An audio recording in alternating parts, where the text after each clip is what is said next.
sigue siendo noticia, ¿no? Y en estos momentos, en este último mes están apareciendo distintas noticias. Por un lado, aparecen las noticias de los posibles desertores o gente dentro de Ucrania que se escapa para no ir a la guerra. También en Rusia hay gente que se está escapando y evidentemente tanto un gobierno como otro, y ahí incluiríamos a Bielorrusia, están haciendo esfuerzos por porque no se les escape nadie, ¿no?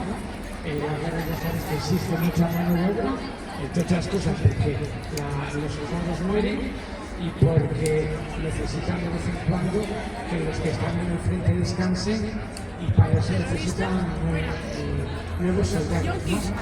En este momento me ha parecido noticia que hablan de que en Polonia puede haber 80.000 varones en edad de servir en el ejército ucraniano que se habían escapado en los primeros meses o habían sobornado para no ir a la guerra. Entonces Polonia se está planteando, no sabemos qué hará, la posibilidad de devolverlos para que sean alistados en el ejército ucraniano. En Rusia también las asociaciones que defienden a los objetores también tienen problemas, y en Bielorrusia una de las organizaciones que se opone también a la guerra, una de sus dirigentes que está exiliada en un país del Báltico, ha pedido recientemente se considerará refugiada, y en este país no se lo concede. ¿Eso qué quiere decir? Que si ser refugiada podría ser deportada en cualquier momento. Y en Ucrania,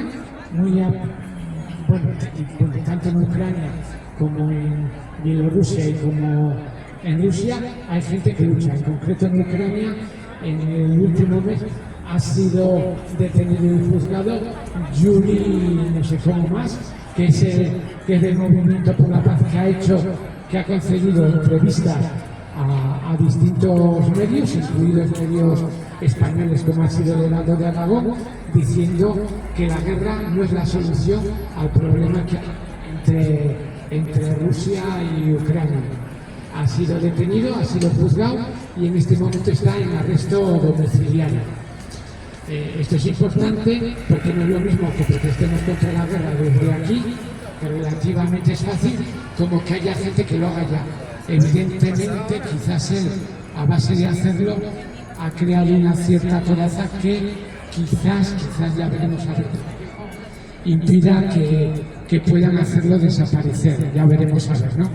Por eso, el 21 de septiembre, jueves, va a haber en el Paseo de Sarasate una concentración a las 7:30 para protestar por la detención o el arresto domiciliario de Yuri. Pero no es una protesta por su arresto, es también una protesta porque sigue habiendo un periodista español que está detenido en Polonia y que en cualquier caso está sin juicio, y aunque el Estado español hace algunas gestiones, nunca se ha puesto muy duro con Polonia, y también es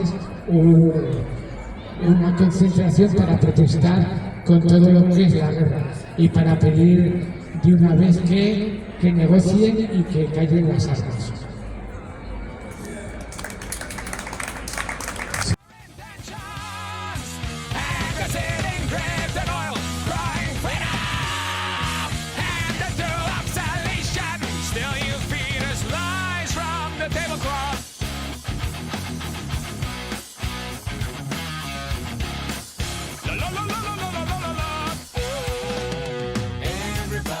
Going to the party, have a real good time.